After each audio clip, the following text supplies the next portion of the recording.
Question number, अगर आप देखते हो, 41। इस क्वेश्चन में बोल रहा है compound X and aluminium are use to join railway track. एक कोई अननोन कंपाउंड है, उसको हम लोग एल्यूमिनियम के साथ में एक मिक्सर बनाते हैं ना। This is a mixer of aluminium and compound x. इसका इस मिक्सर का यूज होता है रेलवे ट्रैक के ज्वाइन करने, रेलवे ट्रैक को ज्वाइन करने में, है ना। अगर रेलवे ट्रैक को ज्वाइन करने में इस मिक्सर का यूज होता है, रेलवे ट्रैक, है ना, railway track, railway track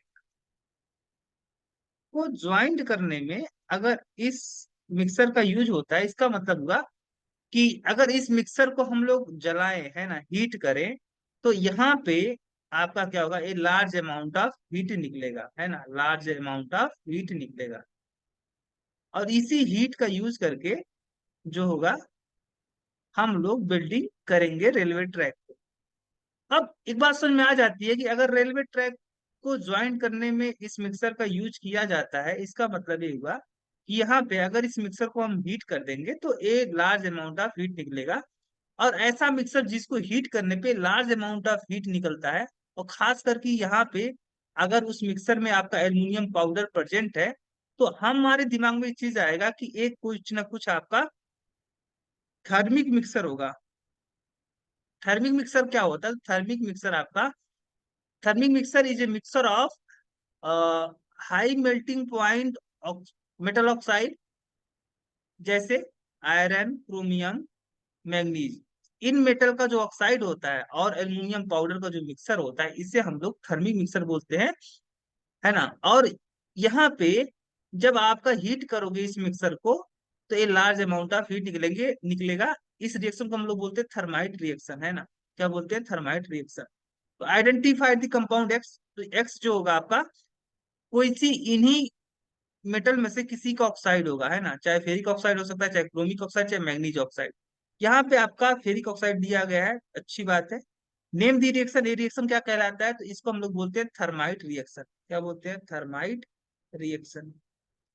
थर्माटिक thermite reaction, thermite reaction is a reaction in which aluminium powder are heated with high melting point metal oxide, high melting point metal oxide। High melting point metal oxide के साथ में aluminium powder को जब आप heat करोगे, जैसे आपका high melting point metal oxide के तौर पर अगर आप लोगे, तो ले सकते हो आप फेरिक ऑक्साइड Fe2O3, है ना। जब इसे आप हीट करोगे तो एल्यूमिनियम क्या करेगा, यहाँ पे डिस्प्लेस कर देगा आयरन को, और यहाँ पे बना लेगा Al2O3, और यहाँ पे 2 आयरन, है ना। तो this is your thermite reaction. इस रिएक्शन का क्या नाम है? Thermite reaction. इस रिएक्शन का नाम है thermite reaction. Write down it's reaction. Reaction हमने यहाँ पे लिख दिया है। अगला क्वेश्चन है आपका कि यहाँ पे बोल रहा है when a metal X is treated with cold water it give basic salt Y with the molecular formula XOH, है ना। एक कोई आपका मेटल है, मुझे नहीं पता मेटल कौन सा है, बट इस मेटल को अगर हम लोग किसके साथ ट्रीट करते हैं, अगर हम वाटर के साथ ट्रीट करते हैं, तो ये एक कंपाउंड आपका बेस बनाता है ना। Give a basic salt Y, ये क्या बनाता है? एक आपका साल्ट बनाता है, बेसिक साल्ट वाई, है ना। और उस यहाँ पे साल्ट नहीं होना चाहिए था, एक बेसिक कंपाउंड बनाता है वाई, जिसका मॉलिक्यूलर फार्मूला क्या होता है? XOH, है ना। और यहाँ पे अगर आप इसको बैलेंस करोगे, तो यहाँ पे आपको हाइड्रोजन गैस भी निकलेगा यहाँ पे। अब कह रहा है कि देखो मॉलिक्यूलर मास, और इस कंपाउंड का जो मॉलिक्यूलर मास है वो है 40। और 40 किसका मॉलिक्यूलर मास होता है? तो सोडियम हाइड्रोक्साइड। इसका 23, 23, इसका 16, और इसका 1, 40। तो मॉलिक्यूलर जो मास होगा आपका XOH का, वो 40 बता रहा है। इसका मतलब हुआ कि जो आपका XOH होगा वो कुछ और नहीं, सोडियम हाइड्रोक्साइड होगा, है ना। और सोडियम हाइड्रोक्साइड तब मिलेगा जब आपका X क्या होगा? सोडियम होगा। और जो सोडियम होता है वह कोल्ड वाटर के साथ भी क्या कर ले रहा है? रिएक्ट कर लेता है ना। तो आइडेंटिफाई करना है मुझे X Y Z। एक्स तो आपका सोडियम होगा, वाई जो था, जो बेसिक सबस्टांस वाई बन रहा था, that is sodium hydroxide. Y क्या होगा? Sodium hydroxide. तो यहाँ पे जेड भी पूछ रहा है। जेड क्या है भाई? ये लिबरेट ए गैस जेड। ये जो गैस जेड है आपका, वो जेड कौन सी गैस है? हाइड्रोजन गैस है ना? तो ये सारे आपको यहाँ पे देखने को मिलेंगे। एक्स क्या था? सोडियम। वाई क्या था? Sodium hydroxide. और जेड क्या था आपका? Hydrogen gas. जैसे ही बोला इसने कोल्ड वाटर के साथ में ट्रीट किया जाता है, तो ऐसा मेटल जो ठंडे पानी के भी साथ रिएक्शन कर लेता है, दैट इज सोडियम। है ना?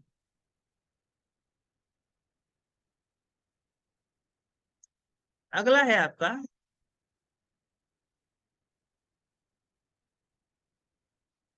अगला क्वेश्चन है आपका, a non metal X exist in two different form, X Y X. एक आपका नॉन मेटल है भाई, नॉन मेटल है, एक्स है ना?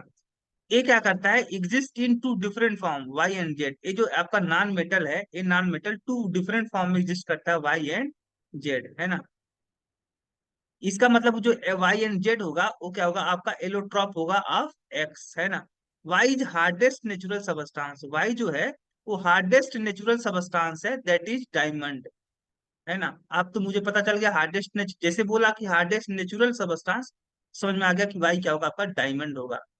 है ना? और यहाँ पे कह रहा है where is Z is good conductor of electricity, यानी जेड जो होगा आपका, वो क्या होगा? ग्रेफाइट। भाई क्या होगा? आपका ग्रेफाइट होगा। है ना? Identify X Y Z. X आपका कोई नॉन मेटल था, और ये एक जो डायमंड होता है, डायमंड एक एलिमेंट है किसका? कार्बन। कार्बन एलिमेंट है, और ग्रेफाइट भी एक कार्बन एलिमेंट है, यानी ये जो आपका एक्स होगा, वो कार्बन एलिमेंट होगा। Carbon element, x is carbon element. ये जो कार्बन एलिमेंट होता है, वह दो डिफरेंट फॉर्म में एग्जिस्ट करता है, डायमंड एंड ग्रेफाइट। है ना? अच्छा, the following reaction takes place when aluminium powder is heated with manganese oxide. Manganese oxide के साथ में अगर हम एल्युमिनियम पाउडर के साथ में अगर हम मैग्नीज ऑक्साइड को हीट कर दें, तो मेरा कुछ इस तरीके का रिएक्शन होता है, और ये लार्ज अमाउंट ऑफ हीट यहाँ पे रिलीज होता है। Is aluminium getting reduce? क्या यहाँ पे एल्युमिनियम जो है, वह रिड्यूस हो रहा है? नहीं। क्योंकि यहाँ पे देखोगे एल्युमिनियम अकेले था, यहाँ पे एल्युमिनियम के साथ में ऑक्सीजन है, यानी ऑक्सीजन इस एल्युमिनियम के साथ ऐड हुआ है। अगर एल्युमिनियम के साथ में ऑक्सीजन ऐड होगा, तो एल्युमिनियम का क्या होगा? ऑक्सीजन का एडिशन क्या कहलाता है? ऑक्सीडेशन। यानी आपका एल्युमिनियम जो हो रहा है, वो ऑक्सीडाइज हो रहा है। क्या हो रहा है? ऑक्सीडाइज हो रहा है। हाँ, मैग्नीज ऑक्साइड की बात करोगे, तो मैग्नीज ऑक्साइड यहाँ पे देखोगे, मैग्नीज ऑक्सीजन के साथ में था, यहाँ पे मैग्नीज अकेले है।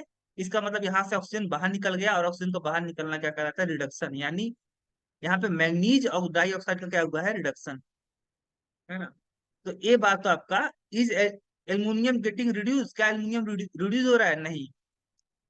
Is manganese oxide getting oxidise? क्या मैग्नीज डाइऑक्साइड आपका ऑक्सीडाइज हो रहा है? तो नो। क्यों? क्योंकि मैग्नीज डाइऑक्साइड का आपका रिडक्शन हो रहा है, ना कि ऑक्सीडाइज हो रहा है। What are the constituent of solder alloy?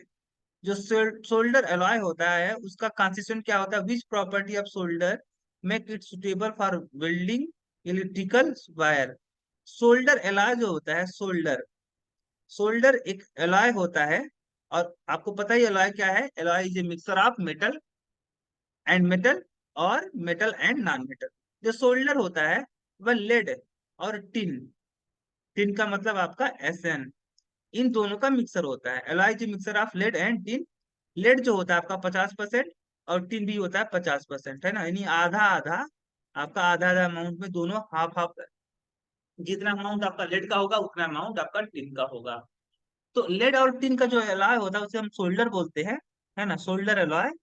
और इसका जो होता है, लो मेल्टिंग पॉइंट होता है ना? ये जो एलॉय होता है, एलॉय जो होता है, एलॉय का मेल्टिंग जो पॉइंट होता है, वह लो होता है। मेल्टिंग पॉइंट क्या होता है आपका? लो होता है। लो होने की वजह से इसे जैसे आप हीट करते हो, तो बहुत आपको हाई टेम्परेचर नहीं देना पड़ता है। लो टेम्परेचर पे मेल्ट हो जाता है, और जब मेल्ट हो जाएगा, फिर हम लोग इसको कहाँ पे यूज कर सकते हैं? इलेक्ट्रिकल वायर्स, यानी तार को जोड़ने में। अगर मान लो कोई तार टूट गया, वायर कोई टूट गया, इसको मुझे जोड़ना है, तो इन दोनों को हम, इन दोनों हिस्सों को अगर मैं गर्म कर दूं, और क्या होगा? ये जो आपका, अगर मान लो जो एलॉय है, ए एलॉय अगर यहाँ पे बीच में मैं कनेक्ट कर दूं और इस एलॉय को मैं हीट कर दूं तो ये क्या होगा, जल्दी पिघल जाएगा। जो पिघल जाएगा तो दोनों से जुड़ जाएगा, दोनों को क्या कर लेगा, अटैच कर लेगा। दोनों वायर को, टूटे हुए वायर को दोनों को अटैच कर लेगा। ये आपका एलॉय है। अगला क्वेश्चन है 46।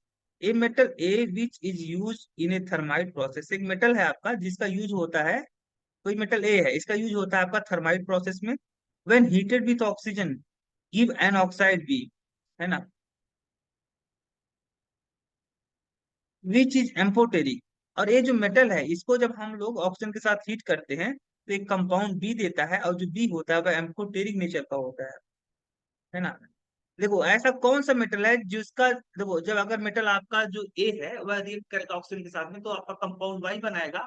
और कह रहा है कि जो कंपाउंड बी है वह एम्फोटेरिक नेचर का। इसका मतलब हुआ कि आपका ये जो मेटल है, या तो मेटल आपका एल्युमिनियम होगा या तो आपका जिंक होगा, क्योंकि एल्युमिनियम ऑक्साइड या जिंक ऑक्साइड जो होता है वह क्या होता है, एम्फोटेरिक नेचर का होता है। या तो एल्युमिनियम होगा या तो जिंक होगा। लेकिन यह कह रहा है कि थर्माइट प्रोसेस में आपका जिंक तो नहीं यूज होता है, एल्युमिनियम यूज होता है। यानी ए क्या है आपका, एल्युमिनियम है। और जब ए रिएक्ट करेगा ऑक्सीजन के साथ में एल्युमिनियम तो क्या बनाएगा, Al2O3। और ये जो Al2O3 होता है, जो एल्यूमिना होता है, ये एम्फोटेरिक ऑक्साइड होता है। एम्फोटेरिक ऑक्साइड है ना। कह रहे identify A and B, write down the reaction of oxide B with HCl and sodium hydroxide. आपको आइडेंटिफाई करना है क्या, ए को आइडेंटिफाई करना है, बी को आइडेंटिफाई करना है, और एक आपको केमिकल क्वेश्चन लिखना है, केमिकल रिएक्शन लिखना है between oxide of B with HCl and sodium hydroxide. चलो लिख लेंगे हम लोग। पहले हम लोग इसको थोड़ा सा क्लियर कर लेते हैं। ये समझ में आ गया कि ये जो मेटल है जो थर्माइट प्रोसेस में यूज होता है, दैट इज एल्यूमिनियम, है ना। तो ए आपका एल्यूमिनियम है। जो बी आपका ऑक्साइड बना रहा है, एल्यूमिनियम जब रिएक्ट करेगा ऑक्सीजन के साथ में तो कंपाउंड बी बनाएगा, है ना, दैट इज एल्यूमिना। यानी जो बी है वो आपका क्या है, एल्यूमिना है। और ए जो आपका एल्यूमिना है वह एम्फोटेरिक नेचर का होता है। ए आइडेंटिफाई बी आइडेंटिफाई दोनों हो गया। ए आपका एल्यूमिनियम है और बी क्या है, aluminium oxide. Write down the reaction of oxide B.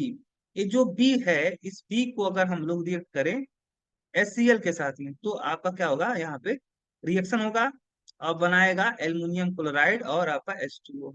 अब इसको बैलेंस करना आपका काम है।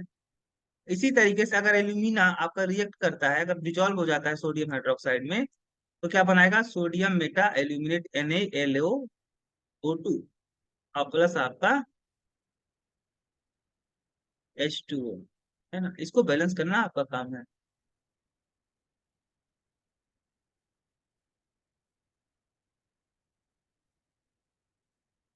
इसी तरीके से हम नेक्स्ट क्वेश्चन की तरफ मूव करेंगे।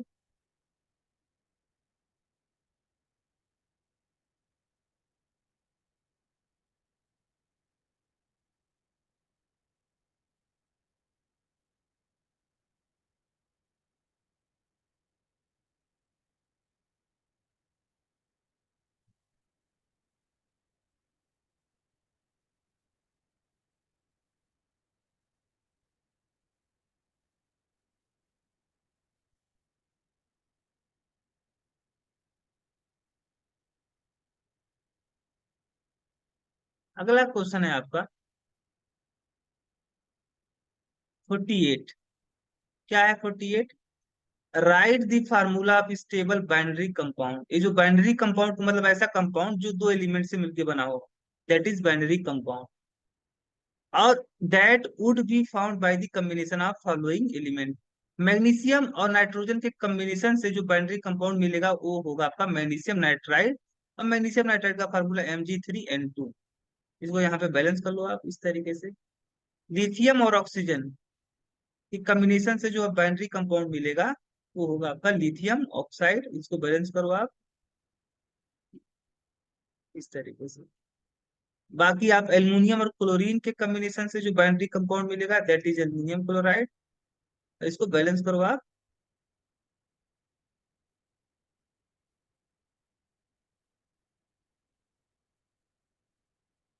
है ना। और आपका पोटेशियम एंड ऑक्सीजन क्या बनाएगा, पोटेशियम ऑक्साइड। ए आपका 4 है, इस तरीके से बैलेंस हो जाएगा। अगला क्वेश्चन आपका, a non metal A is important consistent of our food and form two oxide B and C. Oxide B toxic whereas C is cause global warming. एक एलिमेंट है भाई, अब मुझे नहीं पता कौन सा एलिमेंट है। वो भी कह रहा है कि ये नॉन मेटल, कोई नॉन मेटल ए है ना, और ये जो नॉन मेटल ए है, एक कोई ए क्या है आपका नॉन मेटल, और ये जो नॉन मेटल है ये इंपॉर्टेंट कंस्टिट्यूएंट है किसका, फूड का।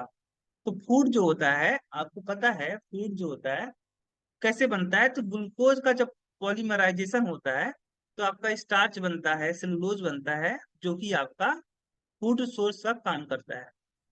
अब फूड आप देखोगे ग्लूकोज में आपका मेनली क्या होता है, कार्बन, हाइड्रोजन और ऑक्सीजन एलिमेंट प्रेजेंट होते हैं फूड के अंदर। फूड के अंदर कौन कौन से एलिमेंट प्रेजेंट होते हैं, मेनली आपके होते तो बहुत सारे एलिमेंट है, बट मेन मेन कौन होता है, कार्बन, हाइड्रोजन एंड ऑक्सीजन, है ना। अब कह रहा है कि फॉर्म टू ऑक्साइड, और ये जो नॉन मेटल ए है वह क्या करता है, दो ऑक्साइड बनाता है बी एंड सी, है ना। तो ए आपका, ए अगर मैं मान लू, ए आपका अगर मान लू मैं कार्बन है ना, तो कार्बन के दो ऑक्साइड होते हैं, कार्बन मोनोऑक्साइड और कार्बन डाइऑक्साइड। कार्बन डाइऑक्साइड आपको ग्लोबल वार्मिंग का कारण होता है, ग्लोबल वार्मिंग का कारण होता है। इसी के कारण से जो हमारा अर्थ का टेम्परेचर है, अर्थ का टेम्परेचर वह लगातार बढ़ रहा है ना, जिसके कारण से जो बड़े बड़े ग्लेशियर है वो पिघल रहे हैं, और जिससे क्या हो रहा है, समुद्र का जो लेवल है वो बढ़ रहा है। इसीलिए समुद्र किनारे जो आपके शहर बसे हुए हैं उनको डूबने के चांसेस है ना। और जो इस ग्लोबल वार्मिंग का मेन कारण कौन है, कार्बन डाइऑक्साइड, क्योंकि ये क्या करता है आपका इंफ्रारेड को, ये जो कार्बन डाइऑक्साइड गैस होता है यह इंफ्रारेड को आपका आने तो देता है लेकिन वापस जाने नहीं देता है, जिसके कारण से क्या होता है, ये जो आपका इंफ्रारेड रे होता है वह धरती पे ही क्या होता है, लौट करके रह जाता है ना।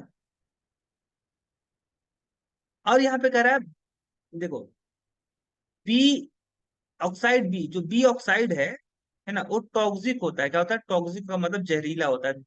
इसका मतलब ये जो बी है वो क्या है आपका कार्बन मोनोऑक्साइड, कार्बन मोनोऑक्साइड आपका हीमोग्लोबिन के साथ में कंबाइन करके बना लेता है कार्बोक्सी हीमोग्लोबिन, जो कि आपका ऑक्सीजन को कैरी नहीं करता है, जिससे क्या होता है हमारी बॉडी में ऑक्सीजन की कमी हो जाती है और ये हमारे लिए जहर का काम करने लगता है। और जो सी है वो काजिज ग्लोबल वार्मिंग। आइडेंटिफाई करना है ए बी एंड सी। तो ए आपका कार्बन है, बी है आपका कार्बन मोनोऑक्साइड जो कि जहरीला होता है, सी है आपका कार्बन डाइऑक्साइड। अगला है क्वेश्चन आपका, कहाँ गया,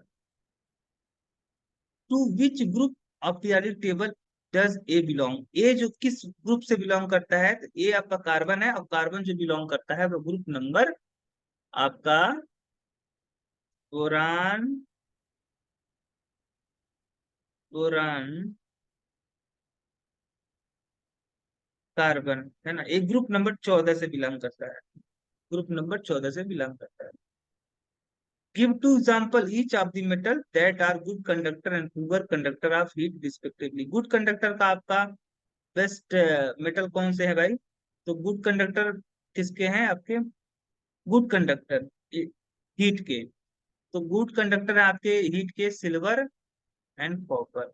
सिल्वर और जो कॉपर होता है वह गुड कंडक्टर होता है आपका हीट का, और पुअर कंडक्टर कौन होता है आपका, लेड और mercury is poor conductor of heat. Name two one metal and one non metal that exist in liquid state at room temperature. एक मेटल का नाम बताइए जो रूम टेम्परेचर पे लिक्विड स्टेट में हो, मरकरी। एक नॉन मेटल बताइए जो कि रूम टेम्परेचर पे लिक्विड स्टेट में हो, ब्रोमीन, है ना। Also name the two metal having melting point less than 310 degree Celsius, 300 यानी 37 डिग्री सेल्सियस। ऐसे दो मेटल का नाम बताइए, ऐसे दो मेटल का नाम बताइए जिसका मेल्टिंग पॉइंट जो हो वह 37 डिग्री सेल्सियस से कम हो। तो ये आपका गैलियम और सीजियम। गैलियम का होता है आपका मेल्टिंग पॉइंट 30 डिग्री सेल्सियस, और सीजियम का होता है 28 डिग्री सेल्सियस।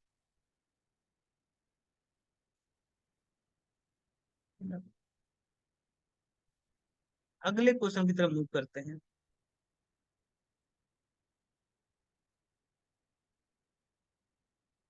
अगला है आपका ए ना A element A react with water to form compound B which is use in white washing. एक आपका एलिमेंट ए है, ये वाटर के साथ जब रिएक्ट करता है तो कंपाउंड बी बनाता है, और इस बी कंपाउंड का यूज किया जाता है व्हाइट वॉशिंग के लिए। किसके लिए? बी का यूज किया जाता है व्हाइट वॉशिंग के लिए, है ना। दी कंपाउंड बी है, जो बी कंपाउंड है, on heating give an oxide C. इसको अगर हम हीट कर दें तो एक कंपाउंड मुझे मिलता है सी, और सी को अगर हम ट्रीट कर दें विथ वाटर, अगर वाटर के साथ ट्रीट कर दें तो वापिस क्या मिल जाता है आपका? गिव बैक बी, बी वापिस मिल जाता है। आइडेंटिफाई ए बी एंड सी, है ना। तो ए जो होगा आपका, वह क्या हो सकता है? तो कैल्शियम। क्यों कैल्शियम? क्योंकि कैल्शियम अगर वाटर से रिएक्ट करेगा, कैल्शियम अगर वाटर से रिएक्ट करेगा तो बनाएगा कैल्शियम हाइड्रोक्साइड, है ना। और इस कैल्शियम हाइड्रोक्साइड काम पे यूज होगा आपका? व्हाइट वॉशिंग के लिए यूज हो सकता है ना। यहाँ पे हाइड्रोजन गैस भी रिलीज होगा रिएक्शन के दौरान, जब कैल्शियम रिएक्ट करेगा वाटर साथ में। और इसी कैल्शियम हाइड्रोक्साइड का हम लोग यूज करते हैं व्हाइट वॉशिंग के लिए। कैल्शियम हाइड्रोक्साइड क्या बोलते हैं हम लोग? कैल्शियम हाइड्रोक्साइड का जो एक्वा सोल्यूशन उसे हम बोलते हैं lime water. Lime water. Market से हम लोग क्या खरीद के लाते हैं? Quick lime. क्विक लाइम या लाइम बोल सकते हो आप। मार्केट से हम एक पाउडर खरीद के लाते हैं, दैट इज क्विक लाइम या लाइम, जो कि होता है कैल्शियम ऑक्साइड। इसे जब हम वाटर से मिक्स करते हैं तो आपका कैल्शियम ऑक्साइड वाटर में डिजोल्व होकर बना लेता है कैल्शियम हाइड्रोक्साइड, है ना। और यहाँ पे हीट रिलीज होता है, इसी का हम लोग क्या यूज करते हैं कहाँ पे? व्हाइट वॉशिंग के लिए, है ना। और ये जब हम दीवारों पे इस कैल्शियम हाइड्रोक्साइड की पुताई करते हैं तो एटमॉस्फेयर में जो कार्बन डाइऑक्साइड गैस प्रेजेंट होता है उसको एब्जॉर्ब करता है एक कैल्शियम हाइड्रोक्साइड, और बना लेता है कैल्शियम कार्बोनेट, और इसी कैल्शियम कार्बोनेट की वजह से हमारा शाइनिंग आता है ना। अब कह रहा है कि बी को अगर मैं हीट कर दूं तो कंपाउंड सी मिलता है। तो अगर मैं बी को हीट करूंगा, बी का मतलब कैल्शियम हाइड्रोक्साइड को मैं अगर हीट कर दूंगा तो आपका यहाँ पे कैल्शियम ऑक्साइड और प्लस H2O बाहर हो जाएगा, है ना। ये क्या हो जाएगा? बाहर हो जाएगा। यानी सी क्या है आपका? कैल्शियम ऑक्साइड है। और इस कैल्शियम ऑक्साइड को जब हम वाटर उसके साथ मिक्स करेंगे तो वापिस से क्या बन जाएगा? बी बन जाएगा। बी का मतलब कैल्शियम हाइड्रोक्साइड। यहाँ पे मैंने रिएक्शन ऑलरेडी लिख रखा है। तो आपको आइडेंटिफाई करना A B C reaction, give reaction involve. अभी रिएक्शन तो मैंने लिख दिया जो जो इन्वॉल्व हुआ था। ए क्या है आपका? कैल्शियम। बी क्या है आपका? Calcium hydroxide. सी क्या है आपका? कैल्शियम साइड, है ना।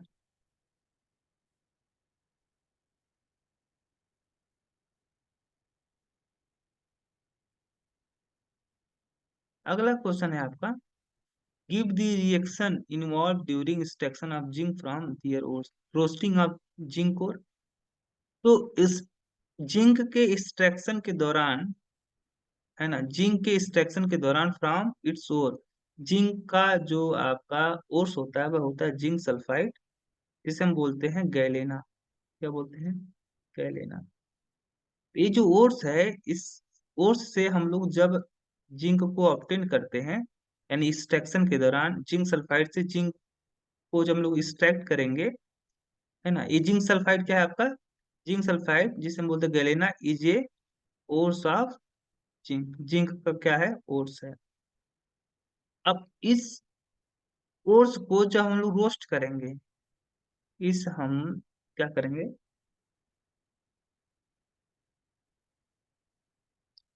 इसके रोस्टिंग जब करेंगे, इस जिंक सल्फाइड का रोस्टिंग का मतलब, रोस्टिंग का मतलब हो गया आपका heating of ores with in the presence of, roasting of ores with oxygen, है ना, below the melting point are called roasting. Roasting क्या होता है? रोस्टिंग एक ऐसा प्रोसेस होता है जिसमें हम लोग ओर्स को ऑक्सीजन के प्रेजेंस में हीट करते हैं बिलो दी मेल्टिंग पॉइंट, है ना। तो होता क्या है, जो जिंक सल्फाइड होता है वह आपका जिंक ऑक्साइड में चेंज हो जाता है, और सल्फर जो होता है वह सल्फर डाइऑक्साइड के फॉर्म में बाहर निकल जाता है। जो सल्फर होता है वह सल्फर डाइऑक्साइड के फॉर्म में बाहर निकल जाता है। अभी जिंक सल्फाइड ए हो गया आपका यहाँ पे। तो ये रिएक्शन में तो ऑलरेडी लिख दिया, कैल्सिनेशन ऑफ जिंक और, जिंक और का कैल्सिनेशन। तो जिंक आपका एक और आपका ओर्स होता है जिंक का, जिंक कार्बोनेट, है ना। इसको जब हम लोग हीट करते हैं तो ये आपका जिंक ऑक्साइड और कार्बन डाइऑक्साइड में चेंज हो जाता है ना। तो रोस्टिंग क्या, कैल्सिनेशन क्या होता है? कैल्सिनेशन कैसिनेशन एक ऐसा प्रोसेस है, केमिकल प्रोसेस है, जिसमें हम लोग कार्बोनेटेड ओर्स को हीट करते हैं in the absence of air या limited supply of air. Air के एब्सेंस में या लिमिटेड ऑक्सीजन की सप्लाई में हम लोग जब किसी मेटल कार्बोनेटेड मेटल ओर्स को हीट करते हैं, तो जो कार्बोनेटेड ओर्स होता है वह चेंज हो जाता है अपने ऑक्साइड के फॉर्म में। अगला क्वेश्चन है आपका, a metal M does not liberate hydrogen gas from acid but react with oxygen to give black colored compound। एक आपका मेटल है जो एसिड के साथ में रिएक्ट करके हाइड्रोजन गैस तो नहीं देता है, नो हाइड्रोजन गैस। लेकिन अगर हम कहें कि अगर ये मेटल, आपका जो मेटल है वह रिएक्ट करता है ऑक्सीजन के साथ में, तो एक ब्लैक कलर का आपका कंपाउंड जरूर देता है ना। आपको मेटल आइडेंटिफाई करना है, ब्लैक कलर कंपाउंड क्या बन रहा है उसको बताना है। Also explain the reaction of M with oxygen. कौन सा मेटल है भाई जो एसिड के साथ में रिएक्ट करके हाइड्रोजन गैस नहीं देता है? अब जो भी मेटल होगा वो आपका मेटल हाइड्रोजन रिएक्टिविटी सीरीज में हाइड्रोजन से नीचे होगा, क्योंकि हमें पता है कि जो मेटल आपके हाइड्रोजन से नीचे रखे गए हैं रिएक्टिविटी सीरीज में, वो एसिड के साथ में रिएक्ट करके हाइड्रोजन गैस नहीं देते हैं, है ना। तो आपका हाइड्रोजन के नीचे तो कॉपर है, गोल्ड भी है, सिल्वर भी है ना, प्लेटिनम भी है, मरकरी भी है। अब कौन सा मेटल होगा आपको? कॉपर। क्यों? क्योंकि कॉपर जो होता है वह एसिड के साथ में रिएक्ट करके हाइड्रोजन गैस तो नहीं देगा। और साथ ही साथ अगर इस कॉपर को अगर आप रिएक्ट करवाते हो ऑक्सीजन के साथ में, तो बनाता है क्यूप्रिक ऑक्साइड। ये जो क्यूप्रिक ऑक्साइड होता है तो ब्लैक कलर का होता है। ब्लैक यानी ब्लैक कलर जो कंपाउंड है वह क्यूप्रिक ऑक्साइड है ना। और ये रिएक्शन इन्वॉल्व हुआ है आपका, ये भी मैंने यहाँ पे लिख दिया। ये non metal form an oxide A2O3। ये कोई नॉन मेटल है भाई, मुझे नहीं पता नॉन मेटल कौन सा है ना। लेकिन उसका जो ऑक्साइड का फार्मूला होगा वह होगा कुछ इस तरीके का, A2O3, which acidic in nature, identify A as a metal और नॉन मेटल।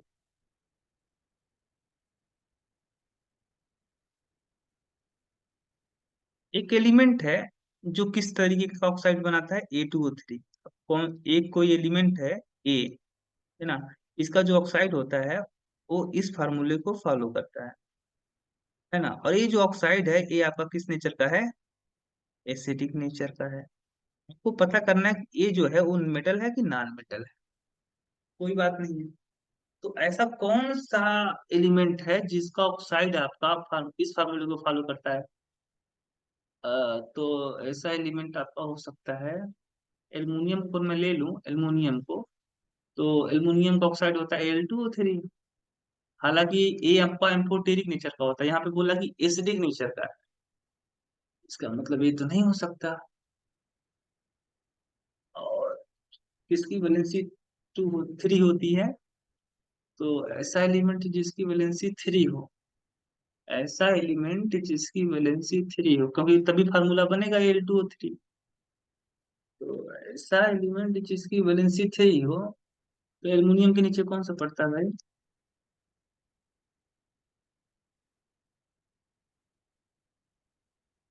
आपका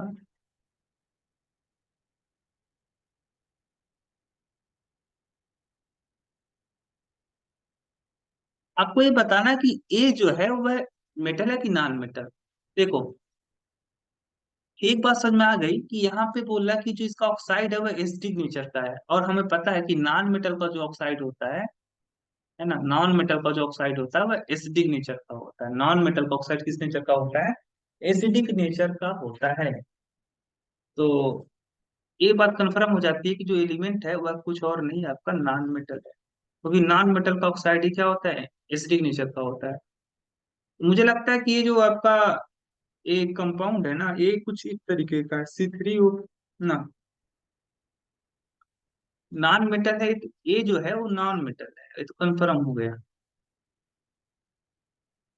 आपका। ये P2O3 होगा क्या? P2O3, है ना। हाँ, ये P2O3, क्योंकि फास्फोरस जो होता है इसकी वैलेंसी 3 भी होती है और 5 भी होती है। जब 5 होगी इसकी वैलेंसी तो बनेगा इसका P2O5, और जब 3 होगी तो बनेगा P2O3, है ना।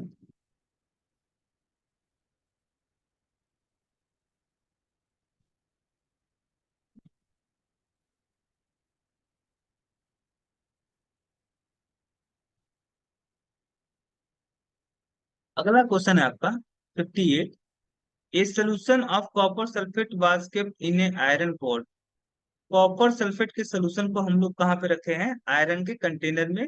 After few days iron pot was found to have a number of holes. ऐसा करने पे क्या होगा, अगर हम कॉपर सल्फेट को कहाँ पे रख दें, आयरन के कंटेनर में रख दे, तो हम लोग कुछ समय कुछ दिन बाद देखेंगे कि जो आयरन का कंटेनर होगा इसमें छोटे छोटे पोर्स, पोर्स का मतलब छोटे छोटे छिद्र, छेद इसमें क्या हो जाएंगे, क्रिएट हो जाएंगे, है ना, छोटे छोटे छेद। Explain the reason in term of reactivity, write the equation for the reaction in water.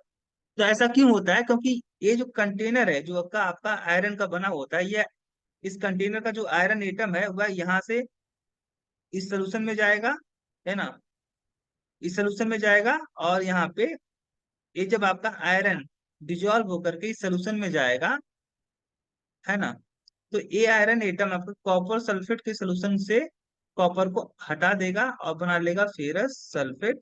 तो कॉपर क्या होगा आपका यहाँ पे अलग हो जाएगा, क्योंकि यहाँ से एटम आपके आयरन एटम कहाँ पे जा रहे हैं, सोल्यूशन के अंदर जा रहा है, तो यहाँ पे जहां से आपके एटम, इस कंटेनर के एटम जब आपके इस सोल्यूशन में जाएंगे, तो क्या हो जाएगा आपका, यहाँ पे आपका होल क्रिएट हो जाएगा, है ना।